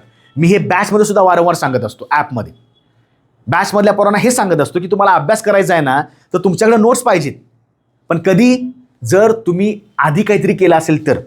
नाहीतर आतापासून नोट्सच काढायला लागलाय, मग त्याला वर्षभर लागणार. तुम्ही आधी वाचन केलं असेल, आधी चांगला थोडंसं काही पुस्तकं वाचली असतील, मग आता नोट्सला थोडासा वेळ मिळतो. पण सध्याचा कालखंड पाहता नोट्सच्या मागं लागण्यापेक्षा एक आपलं पुस्तक, एक महत्त्वाचं आपलं PYQचं पुस्तक बास. कशा प्रकारचे प्रश्न पडतात, इकडनं कव्हर केले, पुस्तकातल्या घडामोडी वाचल्या, डोक्यात ठेवल्या, रिव्हिजन केली, पुन्हा PYQ सोडवले. एक घटक वारंवार करावा लागेल. आणि सगळ्यात महत्त्वाचं तेच, नोट्स आता गरज आहे तर काढा, अदरवाईज नाही. पण वेळेचं सुद्धा नियोजन करा. उगाच असं नको व्हायला की हे 2 GSचे घटक केले आणि पुढचे 2 दिवस फक्त नोट्सलाच घालवले. नाही, वेळ मिळाला 10-15 मिनटं पटपट रफमध्ये काढा, नसेल तर राहू देत, रिव्हिजनला जास्त वेळ द्या वाटल्यास. ठीक आहे. हे तुमचं पहिले 40 दिवसाचा प्लॅन लक्षात ठेवायचा. 2 GS करत राहायचं पुढं. जसं समजा तुम्ही इतिहास केला आणि इतिहास आणि भूगोल करत असाल 2 GS, जेव्हा हे तुमचे GS संपतील, जेव्हा तुम्ही पुढे GS चालू कराल, समजा तुमच्या 10 ते 12 दिवसामध्ये किंवा 15 दिवसामध्ये हे 2 GS संपले, मग तुम्हाला पुढचे 2 चालू करायचे आहेत ना. मग जेव्हा तुम्ही पुढचं 2 चालू कराल, फॉर एक्झाम्पल राज्यशास्त्र, तुम्ही राज्यशास्त्र ॲक्च्युली सुरुवात करा कारण ह्याला जास्त वेटेज आहे, आणि अर्थशास्त्र. आता करायचं काय, जेव्हा हे 2 GS संपून हे 2 GS चालू कराल, तेव्हा यांची रिव्हिजन करा ना. हे तुम्ही आधी वाचलेलं असणार आहे, कधी 15 दिवसापूर्वी हे संपलेलं असणार आहे. म्हणजे हे 2 वाचल्यावर यांची रिव्हिजन करायची. सॉरी, हे नवीन 2 वाचले, पण त्याचबरोबर हे जरा डोळ्याखालनं परत जाऊ देत, लय वेळ टाकायचं नाही. आता जेव्हा तुम्ही 2 GSला खूप जास्त वेळ द्यायला लागलाय, नंतर जेव्हा 2 GS चालू कराल नवीन, तेव्हा आधीच्या 2 GSची पटपट रिव्हिजन करा. 57चा उठाव थोडंसं एवढं वाचलं, काँग्रेसची स्थापना, महत्त्वाचे काही चळवळीच्या गोष्टी, क्रांतिकारी चळवळ, शेतकरी चळवळ, कामगार चळवळ, त्याच्यानंतर तुमचे महत्त्वाचे उठाव, मग तो आदिवासींचा उठाव, शेतकऱ्यांचा उठाव, जे कुठले महत्त्वाचे वाटतात, नाव वगैरे महत्त्वाचे वाटतात, वारंवार बघायचं. जसं तुम्हाला 2 GSला वेळ लागला 10 ते 12 दिवस, 15 दिवस, याला सुद्धा वेळ लागणार. मग याला सुद्धा 15 दिवस लागतील समजा, तर तुम्ही हे सुद्धा त्यासोबत कव्हर करताय. त्याचबरोबर साईडला साईड हे चालू आहे, हे पण चालूच आहे ना दररोजचं. मग वेळ मिळायला लागलाय तर हे त्याच्यासोबत करत चला. नाहीच वेळ मिळाला, याला स्पेशली दिवस द्या. गणित बुद्धिमत्ता मी 2 दिवस वेगळंच करणार, शनिवार रविवार 2 दिवस गणित बुद्धिमत्ता लावायचं तर ताकद लावायची, काय फरक पडत नाही. शेवटी मार्क घेणं महत्त्वाचं आहे. कुठून कसाही अभ्यास करा. ठीक आहे, हे क्लिअर झालं. मग जेव्हा तुम्ही सगळा अभ्यासक्रम कव्हर कराल त्याच्यानंतर म्हणजे पहिले आपले 40 दिवस गेले. मी या ठिकाणी 40च नाही म्हणत आहे, 35 म्हणतो जर तुमचं पटकन आवडलं तर, 30 पण म्हणतो तुमचं पटकन जास्त आवडलं तर. 40 दिवसांचा प्लॅन केला असेल, कमी जास्त होऊ शकतो, पण स्वतःवर विश्वास ठेवा. ज्या गोष्टी आपण कधीही मनापासून केलेल्या नसतात त्या कधी कधी आपल्याला कराव्या लागतात. मग करूया आपण, त्यात हरकत काय आहे. पुढच्या 20 दिवसामध्ये काय करायचं बघा. टप्पा नंबर 2 काय, 41 ते 60 दिवस तुमची आत्तापर्यंत तुम्ही जे जे वाचलं असेल, तुम्ही इतिहासाला वेळ घालवला, तुम्ही भूगोलला वेळ घालवला, राज्यशास्त्र, अर्थशास्त्र हे 4 विषय, विज्ञान, गणित बुद्धिमत्ता आणि चालू घडामोडी. आता या रिव्हिजनला बघा, हे 20 दिवस शिल्लक आहेत, भरपूर दिवस आहेत. अगेन काय करणार, दिवसाला 2 GSची रिव्हिजन करायची. पुन्हा इतिहास भूगोल रिव्हिजन. जे तुम्ही आधी सगळं वाचलेलं आहे ते तुम्हाला आता पटपट रिवाईज करायचं आहे. त्याचसोबत आता थोडंसं काय करायचं, इकडे वेटेज द्यायचं. कुठं, चालू घडामोडी आणि विज्ञानला. गणित बुद्धिमत्ता फक्त आकडेवारीचा खेळ आहे, तुमच्या फॉर्म्युलाचा खेळ आहे, सूत्रांचा खेळ आहे. ठीक आहे, मान्य, परीक्षेला वेळ नसतो की तुम्हाला सूत्र टाकून त्याच्यात उत्तर टाकून तुम्हाला उत्तर काढायचं. एवढं सोपं नसतं गणित बुद्धिमत्ता, थोडा वेळ खाऊ आहे. पण विज्ञान, चालू घडामोडी आधीमध्ये 1-1 तास रिव्हिजन करा. म्हणजे दररोज, म्हणजे प्रत्येक दिवस, आता 1 दिवस आहे, मी याची 1 तास रिव्हिजन केली, याची 1 तास रिव्हिजन केली, जरा PYQ एकदा चेक केले पुन्हा. त्याच्यानंतर इकडं मी गेलो, विज्ञान व्यवस्थित वाचून घेतलं, चालू घडामोडी व्यवस्थित केलं, त्याची पण रिव्हिजन केली. चालू घडामोडी प्रत्येक महिन्याच्या करा. आता फॉर एक्झाम्पल आपली 25 ऑक्टोबरला परीक्षा आहे, तर या वर्षीच्या तुम्हाला सगळ्या चालू घडामोडी कराव्या लागतील, जानेवारीपासून ते ऑक्टोबरपर्यंत. त्याचबरोबर ज्या ज्या मागच्या वर्षी घडामोडी महत्त्वाच्या वाटतात त्या फक्त एकदा जनरलच बघायची. मी तुम्हाला सांगेन फक्त त्यात काय महत्त्वाचं आहे. ठीक आहे, ओके. रिव्हिजन केली, रिव्हिजन करता करता जरा बघायचं बाबा PYQ काय काय महत्त्वाचे आहेत. मग इतिहास भूगोल कव्हर झाला. अगेन पुढचे विषय आहेत राज्यशास्त्र, अर्थशास्त्र, हे पण 2 कव्हर करून घ्या पुढच्या आठवड्यामध्ये. 20 दिवस वेळ दिला मी, 20 दिवस, 15 दिवस लागू शकतात, काही हरकत नाही. पण जेव्हा जेव्हा रिव्हिजन कराल तेव्हा पुन्हा PYQ समोर ठेवा. आयोगाचा पॅटर्न बघा, आयोगाचं काय म्हणणं आहे, त्यांचे प्रश्न कसे आहेत, दर्जा त्यांचा कसा आहे. नाहीतर उगाच आपण वेगळ्याच मार्गाला लागतोय आणि आयोगाने वेगळेच प्रश्न विचारलेले असतात. आलं लक्षात. ओके, 41 ते 60 रिव्हिजन पहिली करायची आहे. रिव्हिजन पहिली करायला लागला, प्रत्येक विषय थोडा. बघा, मला सांगा, तुम्ही सुरुवातीला पहिल्या 40 दिवसामध्ये तुम्हाला वाचायला वेळ लागणार. प्रॉपर प्लॅनिंग करा. 40 दिवस, 30 दिवस मला हे 2 विषय 3 विषय संपवायचेच आहेत. मी सकाळच्या स्लॉटला 1 विषय, दुपारी 1 विषय, संध्याकाळी त्यांचे रिव्हिजन आणि नोट्स किंवा त्याचं PYQ एवढा मी कंटेंट करणार. दिवसभराचं प्लॅनिंग आदल्या दिवशीचा रात्री करून ठेवा. हे प्रत्येकाने केलं पाहिजे, कारण तेवढे आपल्याला दिवस सध्या नाही आहेत. त्यानंतर रिव्हिजन मी पहिली केली सगळ्यांची व्यवस्थित, सोपे. आता बघा, जेव्हा तुम्ही रिव्हिजन कराल किंवा सुरुवातीला टप्पा नंबर क्रमांक पहिला, आपण त्यात काय केलं होतं, आपल्याला वाचायला वेळ लागला ना, कारण का त्याच्यामध्ये पॉईंट भरपूर आहेत. पण मला सांगा की जेव्हा तुम्ही PYQ पाहिले, तुम्ही तो घटक वाचला, तुमच्या डोक्यात आता तुम्हाला कळालं की बाबा मी जो सुरुवातीला घटक वाचला तो माझा पटपट व्हायला लागला, कारण तुम्ही आधी त्याचं वाचलेलं आहे. दुसरी गोष्ट, तुम्हाला सुद्धा वाचताना समजेल की सर असे बरेचसे घटक आहेत, त्यात मला काही घटक सोपे वाटतात, काही घटक अवघड वाटतात. म्हणजे मीच काय केलं, इतिहासामध्ये पुन्हा 2 भाग केले.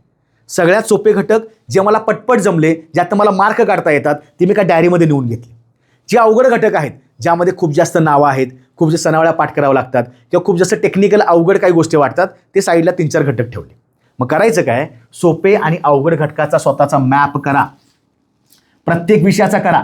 इतिहासामध्ये सोपे कुठले आहेत, थोडेसे अवघड वाटणारे कुठले आहेत. आता मला सांगा, हा जो सोपा घटक आहे तुम्हाला यात चांगले मार्क मिळणार आहेत, कारण हे PYQ तुम्ही कव्हर केलेलं असणार आहे. मग प्रत्येक विषयाची टेस्ट द्यायला चालू करा, विश्लेषण त्याचं करा. आता प्रत्येक विषय टेस्ट कुठनं घ्यायची, महाराष्ट्र अकॅडमीच्या ॲपवरनं घ्या. प्रत्येक विषयाची टेस्ट आपण देत आहोत. इतिहासची 1 टेस्ट झालेली आहे, तिथं जा, एक्सपोर्ट करा फाईल, डाउनलोड करा, प्रिंटआउट मारा आणि सॉल्व करा. जोपर्यंत तुम्ही सॉल्व करणार नाही तोपर्यंत तुमचा आत्मविश्वास वाढणार नाही. नुसतं वाचून ही एक्झाम देता येत नाही. पुस्तकं तर वाचाच, त्याचबरोबर स्वतःची पातळी बघा की मी जे वाचतोय ते मला जमते का इकडं प्रश्न उत्तरामध्ये. म्हणून प्रत्येक विषय टेस्ट आपण अपलोड करू, तिथं फायदा करून घ्या. इतिहास झालं तुमचं कव्हर, रिव्हिजन केली, त्याचं प्रॉपरली सगळं ॲनालिसिस केलं, PYQ बघितले, आता नोट्सची झेरॉक्स मारून घ्या ॲपवरनं. तसा भूगोल केला, भूगोलाचं पण तेच करायचं. सोपे घटक, अवघड घटक, जास्त किचकट घटक किंवा जास्त नंबर असणारे घटक साईडला ठेवले. राज्यशास्त्र पटपट सोप्या घटकामध्ये घटनेचा सरनामा असेल, महत्त्वाच्या घटना दुरुस्ती असतील किंवा थोडा पाठांतराचा किंवा थोडं लक्षात ठेवण्याचा मुद्दा राज्यघटनेला जास्त आहे. नावं पण जास्त आहेत किंवा थोडी आकडेवारी पण जास्त आहे. म्हणजे आकडेवारी म्हणजे जे काय आपण म्हणतो ना की घटना दुरुस्ती कितव्या क्रमांकाची आहे, कलम, हे पण आकडेच आहेत.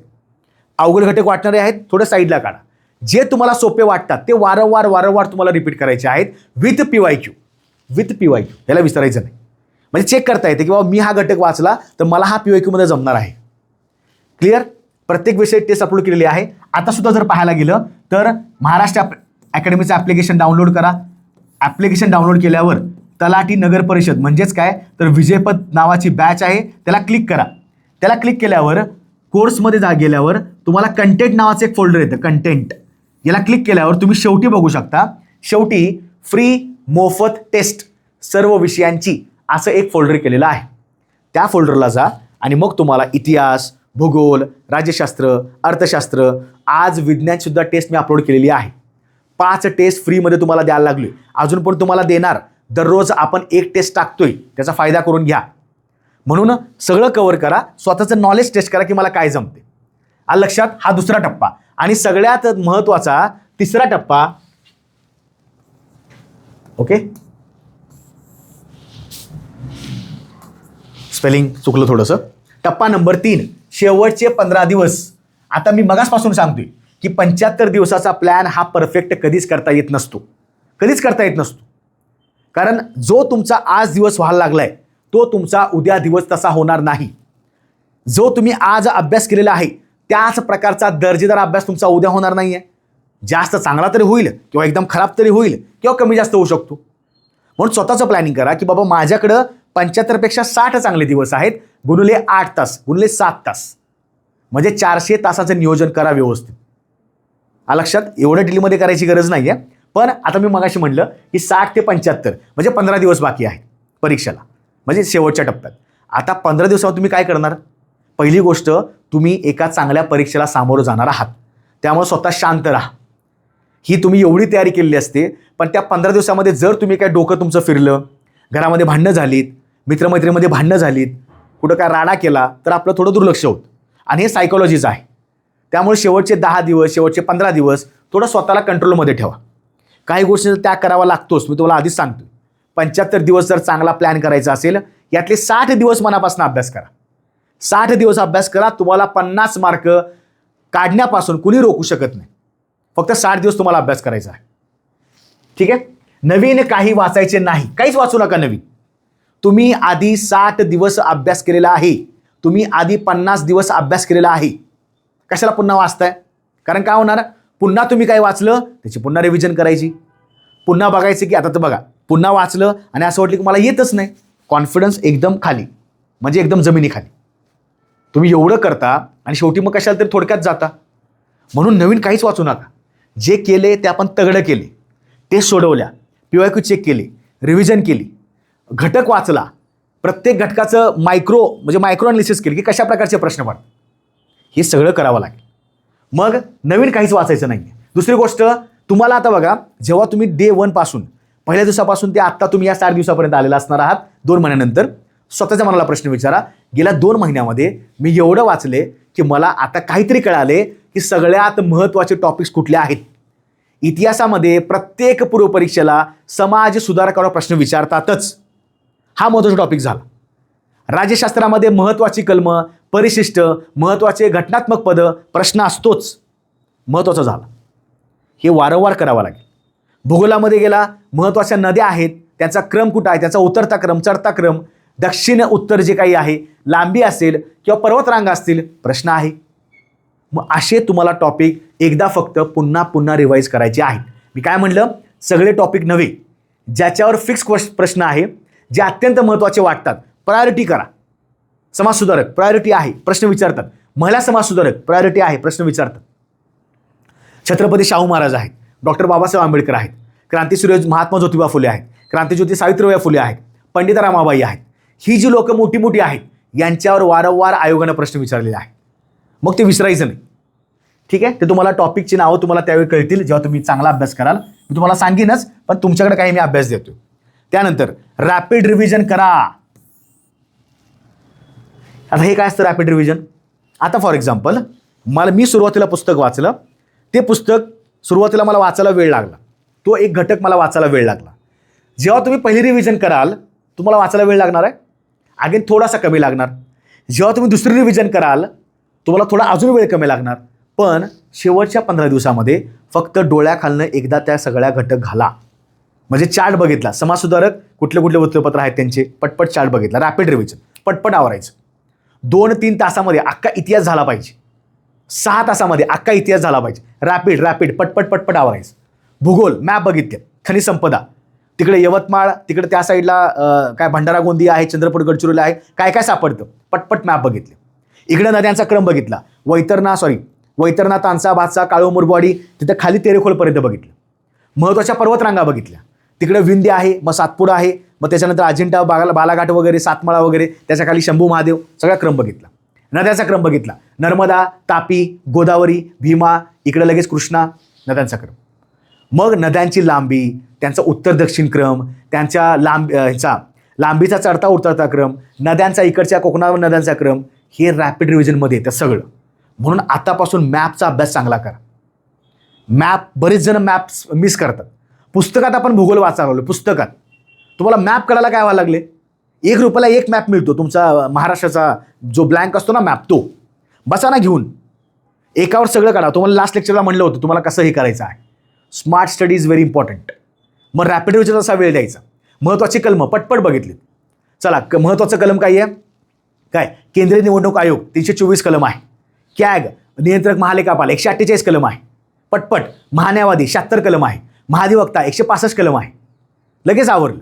त्यातली ग्रामपंचायतीची कलम महत्त्वाची, स्थानिक स्वराज्य संस्था 243 पासून पुढची कलम महत्त्वाची करून घ्यायची. वारंवार त्याच्यावर प्रश्न आहेत. ठीक आहे, हे रॅपिडमध्ये आणा. रॅपिड म्हणजे पटपट आवरलं पाहिजे. ज्याला आपण खूप जास्त वेळ घालवला त्याच्यावर वेळ द्या. मग चार्ट वाचा महत्त्वाचे, मॅप्स वाचा, आकृत्या बघा त्याच्यावर तुमच्या लक्षात लगेच राहतं. तुम्हाला आठवतं सुद्धा पेपरला की मी काहीतरी वाचलेलं आहे. त्याच्यानंतर चालू घडामोडी. आता हे शेवटचे 15 दिवस जे तुम्ही चालू घडामोडी आधी वाचलं असेल ते थोडं जास्त डोळ्याखाली गेलं पाहिजे, कारण चालू घडामोडी विषय हा GS मध्ये येत नाही. म्हणजे तसं बघायला गेलं तो तुमचा करंट अफेअर्सचा विषय आहे आणि वारंवार घटना घडत आहेत.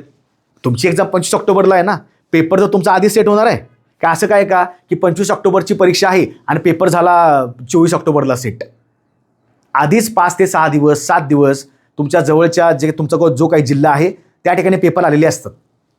म्हणून पेपर सेट कधी होतात, तुमच्या पूर्वपरीक्षेच्या आधी 20 दिवस 15 दिवस या आधी सेट होतात.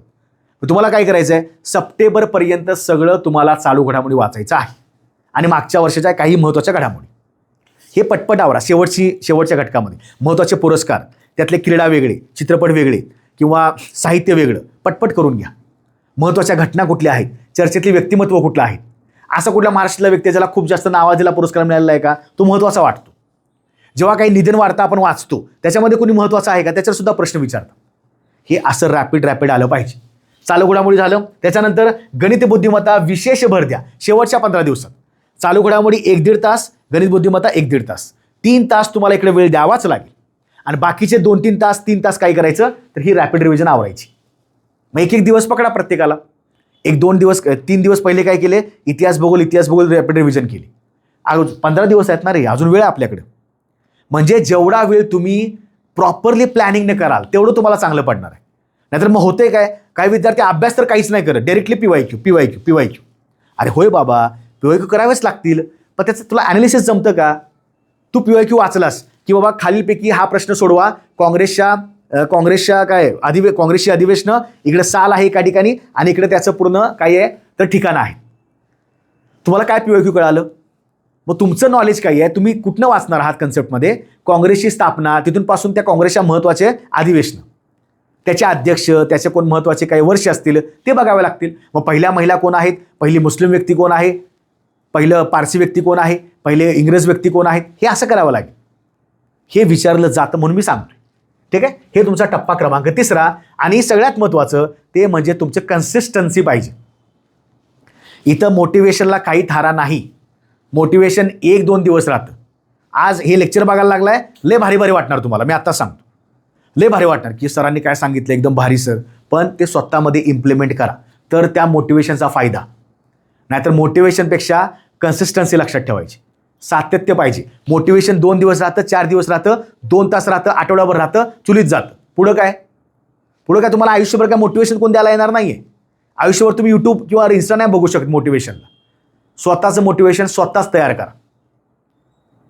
म्हणजे स्वतःचं मोटिवेशन स्वतः तयारच करायला पाहिजे. कुणी का मला सांगावं मी काय करायचं, मी स्वतः तयारी करणार. ठीक आहे, 4 लोक मला सांगतील त्याच्याकडनं ऐकतो, पण मी माझा प्लॅन करतो, त्यांचं फक्त थोडं फॉलो करतो, मार्गदर्शन घेतो, माझ्याच ट्रॅकवर चालतो.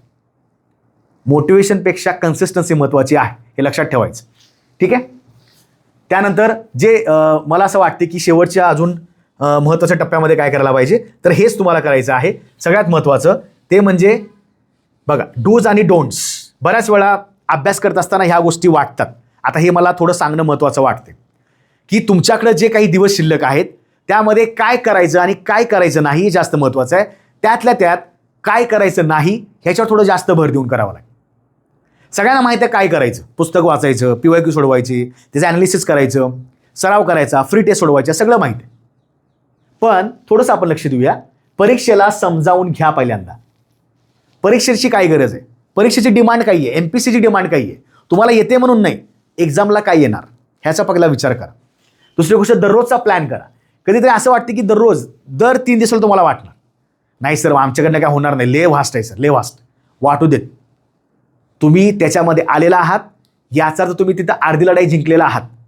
फक्त तुम्हाला तुमचा माइंडसेट तयार चांगला ठेवावा लागेल. दररोज प्लॅन करावा लागेल. जरी प्लॅन सक्सेसफुल नाही झाला हरकत नाही ना. उद्याचा प्लॅन केला समजा आज, उद्या काही कारणास्तव थोडंसं मेडिकल इमर्जन्सी आली, ठीक आहे, परवाचा दिवस आहे मोठा, त्याचा चांगला वापर करा. तिकडे 2 तास एक्स्ट्रा घाला. नाही होऊ शकत, मला उद्या 5 तास अभ्यास करायचा होता, नाही झाला, परवा 6-7 तास करूया ना. तुम्ही काय करता, त्या एका दिवसाबद्दल रडगाणं गाता की मला अभ्यासच झाला नाही सर, मला दिवस वाया गेला. अरे तुझ्यासाठी पूर्ण 24 तासचा पुढे दिवस येणार आहे, त्याच्यामध्ये तुम्ही रिकवर करा. म्हणून दररोजचा प्लॅन सक्सेसफुल होईल नाही होईल, टाइम टेबल करताना सुद्धा एकदम रिजिड करायचं नाही. काय, बरोबर मी 7:30 उठणार, बरोबर मी 9 वाजता नाश्ता करणार. कुणी असं बरोबर नसतं करत. आमच्या डायऱ्या संपल्या UPSC करत असताना आम्ही लिहूनच काढायचो. पण 7:30 म्हटले की चला 7:45 वाजतात. पण पुढं टाइम टेबल तुमचं पुढं फ्लेक्झिबल पाहिजे. अचानकपणे काही काम निघतं, ते टाळता पण येत नाही. मग अशा वेळी काय अभ्यास सोडून द्यायचा का? तो अभ्यास तुम्हाला पुढनं कुठं तरी रिकवर करेल, लक्षात ठेवायचं. PYQ सराव दररोजची सवय लावून घ्या. दररोज हाताखालनं प्रश्न घाला, डोळ्याखालनं जाऊ देत, प्रॅक्टिस करा. OMR शीटचं पण आपलं पुस्तक आलेलं आहे, ते सुद्धा बघू शकता. ते सुद्धा महत्त्वाचं वाटत असेल तर घेऊ शकता बिंदास. हे आपलं OMRचं पुस्तक आहे, MPSC OMR. म्हणजे याच्यामध्ये बघा, विद्यार्थी नवीन असतात, त्यांना माहिती नाही की नेमकं करायचं काय. OMR शीट म्हणजे ऑप्टिकल मॅग्नेटिक रेझोनन्स. तुमची तुम्ही जी आयोगाची उत्तरपत्रिका तुम्ही कराल, गोल कराल ना, ही प्रॉपर कम्प्युटराइज चेक होते. तुम्हाला ब्लॅक बॉल पॉईंटनं तुम्हाला गोल करायचा आहे. मग अशा प्रकारची तुमची OMR शीट असते, उत्तरपत्रिका असते. ह्याचा फायदा करून घ्या. तुम्हाला हे 70 ते 80 रुपयाला पुस्तक मिळायला लागले. किती? 70 ते 80. म्हणजे बाहेर मी जर असंच काहीतरी खायला गेलो, मिसळ किंवा एखादा काय कटवडा, एखादा वडापाव मोठा, असेच माझे 40-50 जातात. तुम्हाला 70 ते 80ला आम्ही द्यायला लागलो. ह्याच्यामध्ये 100पेक्षा जास्त तुम्हाला इथं कवर हे असतील, OMR शीट असतील. आणि सगळ्यात महत्त्वाचं काय माहिती आहे का, याच्या बॅक साईडला, आणि ह्याच्यात काय आम्हाला काहीच नाही आहे, हे ना नफा ना तोटा आहे. जसं आम्हाला जे मिळाले ते तुम्हाला तुमच्यापर्यंत पोहोचवायला लागलं. आणि पुस्तकाची क्वालिटी बघा. याच्या बॅक साईडला काय केले, तुमचे किती विषय आहेत टोटल, यातले बरोबर तुमचे किती प्रश्न आले, तुमच्या चुका किती झाल्या, तुम्ही सोडवले किती नाही, आणि तुम्हाला एकूण मार्क किती प्राप्त झाले. बरं, तुम्ही काय चुका केल्या सगळं दिलेलं आहे. तुम्ही यातनं काय शिकला ते सुद्धा दिलेलं आहे. म्हणजे हे तुम्हाला परफेक्ट वाटेल. काय करताना, टेस्ट सोडवताना याचा अभ्यास करू नका, हे का पाठ करायचं नाही रे. तुम्हाला टेस्ट सोडवायची असेल, महाराष्ट्र अकॅडमीचं ॲप्लिकेशन आहे, टेस्ट सगळ्यात डाउनलोड करून घ्या, याच्यावर सोडवा, काही फरक पडत नाही. प्रॅक्टिस करायची असेल ना, लहान लहान गोष्टीकडनं प्रॅक्टिस करावी लागते, लक्षात ठेवा. ओके, रिव्हिजन करा. जे तुम्हाला मागाशी सांगितलं मी, तुम्हाला करावंच लागेल. रिव्हिजन, PYQ, कन्सिस्टन्सी, वारंवार त्याच गोष्टी, rapid revision, pie chart, flow diagram, Wien diagram, सगळा अभ्यास करा. आता करायचं काय नाही हे महत्त्वाचं आहे. काय करायचं तुम्हाला, डोंट्स, वेळ वाया घालवू नका. अजिबात वेळ वाया घालवू नका. स्क्रीन टाईम कमी करा.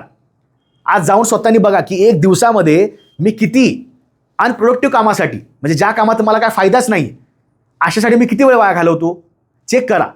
नकळत तुमच्या लक्षात येईल तुम्ही 4 ते 5 तास फक्त असाच वेळ का वाया घालवताय. तो 4 ते 5 तास इकडे कन्वर्ट करा ना अभ्यासामध्ये.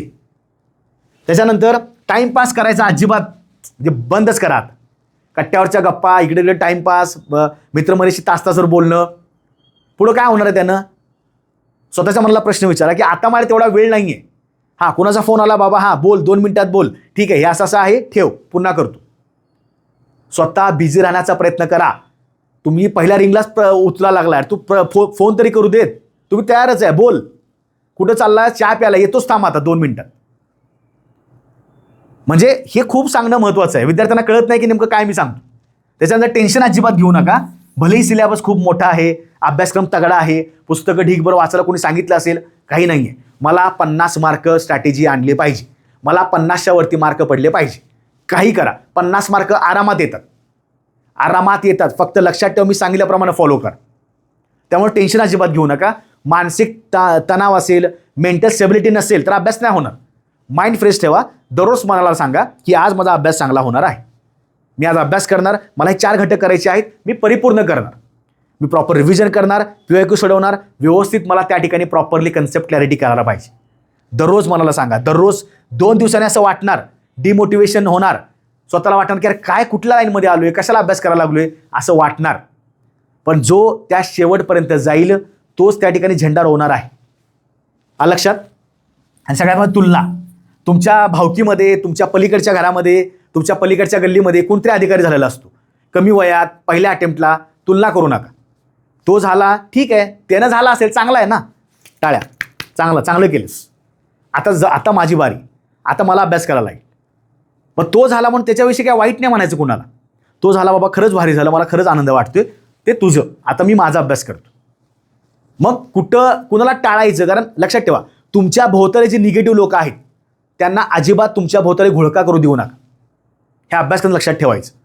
तुमच्यातला कोणतरी असतोच, कोणतरी तुमचा मित्रमैत्रीण किंवा भावकीतला कोणतरी असतो किंवा एखादा भाऊबंद असतो, तो सांगणार, बाबा किती वय झाले, अजून अभ्यास तुला काय कळते का नाही, तुझं लग्नाचं वय झालं, तुला काय समजते का नाही. मग आपण म्हणायचं त्यांना, तुम्हाला जे समजते ना, ठीक आहे, मी अभ्यास करतो. काय उलटं सुलटं बोलायचं नाही, त्यांना करून दाखवायचं.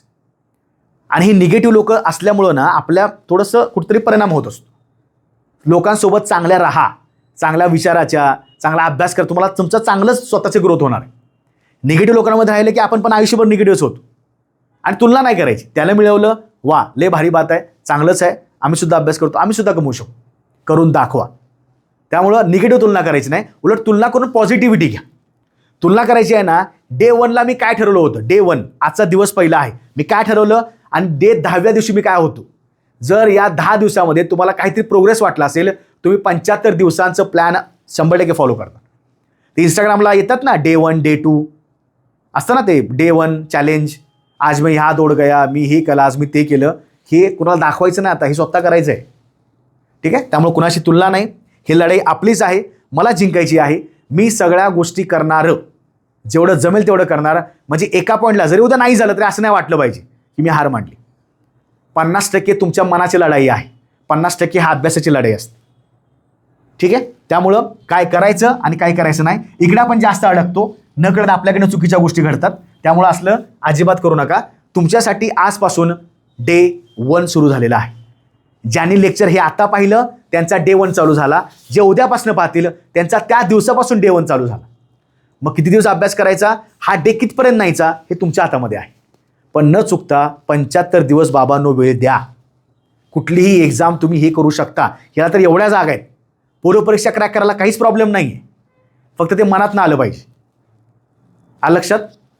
डे 1 आहे, मी सांगितल्याप्रमाणे एक विषय पकडा, उद्यापासून चालू करा, एक विषय पकडा, त्याचं बघा, पुस्तक वगैरे आहे तुमच्याकडे, कुठलं वाचत असेल ते वाचा, त्यात घटक बघा, PYQ बघा, कशा प्रकारची PYQ विचारतात, लगेच पटपट आवरलं, रिव्हिजन केली, तो एक चॅप्टर पूर्ण केला, बस.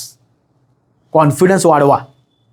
कंटाळाला माध्यमं भरपूर आहेत, ढीगभर आपल्याकडं, कंटाळा की ढीगभर गोष्टी करू शकतो. टाइमपासला पिक्चर बघितला, सिरियल बघितली, वेब सिरीज बघितली, कुणाशी गप्पा मारल्या, इकडे तिकडे फिरायला गेलो, भरपूर आहे. पण अभ्यास करायला मात्र मन मोठं पाहिजे, कारण अभ्यास करायला एवढंच करायचं आपल्याला. टाइमपासला अनेक मार्ग आहेत, अभ्यासाला अनेक मार्ग नाही आहेत, हा एवढाच मार्ग आहे. काय? सातत्य. स्मार्ट स्टडी सगळ्यांनीच करायचं आहे. आणि अजून तुम्हाला काय गोष्टी हव्या असतील 100%, तर माझं ते कामच आहे, तुमच्यापर्यंत मी आणण्याचा प्रयत्न करतो. लवकरच मी PYQचं ॲनालिसिस कसं करायचं, कारण वारंवार आपण सांगितलेलं आहे की PYQ असं करा तसं करा, यावर सुद्धा बोलेन आणि प्रत्येक विषयाचा आपण प्लॅन करणार आहोत. पण यापेक्षा तुम्हाला अजून काय हवं असेल मला बिंदास्त कमेंटला टाका. अभ्यास चांगला करा. फ्री स्टडी मटेरियल जी आहे, आपली बॅच जी आहे ती सुद्धा पाहू शकता. फ्री स्टडी मटेरियलचा सुद्धा फायदा घेऊ शकता. काही करा, पण तुमचा अभ्यास मात्र झाला पाहिजे. दररोजचं दररोज आपलं डेली एक सराव टेस्ट अपलोड आहे. डेली 3 तास फ्री लेक्चर्स आहेत. क्वेश्चन पेपर आणि नोट्ससुद्धा अपलोडेड आहेत. सगळं पाहून घेऊ शकता. फक्त महाराष्ट्र अकॅडमीच्या ॲप्लिकेशनला आहे. आणि पुस्तक तर आलेलंच आहे, सांगायची गरज नाही आहे. सॅम्पल कॉपी पहा, टेलिग्रामची लिंक टाकतो. टेलिग्रामच्या लिंकला क्लिक करा. अकॅडमीच्या आपल्या टेलिग्राम चॅनलला जॉईन करा. त्यात पहा. म्हणजे MPSC फॅक्टरी सगळ्या ठिकाणी आहे. तुम्हाला दररोज आम्ही 3-4 तास ऑनलाईन शिकवायला लागलो आहे फ्रीमध्ये. त्याचा फायदा करा. टेस्टचा फायदा करा. चालू घडामोडीच्या कंटेंटचा फायदा करा. जेवढं येईल तेवढं करा. पण तुम्हाला अभ्यास करावाच लागेल. ठीक आहे. असं लवकरच आपण पुन्हा एका वेगळ्या कंटेंटला भेटायचं आहे. पण शेवटीच आता तुमच्यासाठी हे मी काहीतरी सांगितलं, फक्त लक्ष द्या. बाकी तुमचं काम आहे डे 1साठी, डे 1 पासून ते डे 75 पर्यंत आधीमध्ये जर काय आयोगाकडे नोटिफिकेशन आलंच, परीक्षा इकडे तिकडे झाली, काय झालं, तर त्यासाठी तुम्हाला फायदा करून घ्या की तुम्हाला वेळ अजून मिळालेला आहे. ठीक आहे. पुन्हा आपण भेटायचं आहे. तयारी तगडी ठेवा. कुठलंही जर शंका असेल बिंदास्त कमेंटला विचारा आणि अभ्यास चांगला करा. पुन्हा पुन्हा वारंवार अशा कंटेंटसाठी आपण भेटत राहू. पण तुमच्यासाठी दिलेलं आहे. जय हिंद.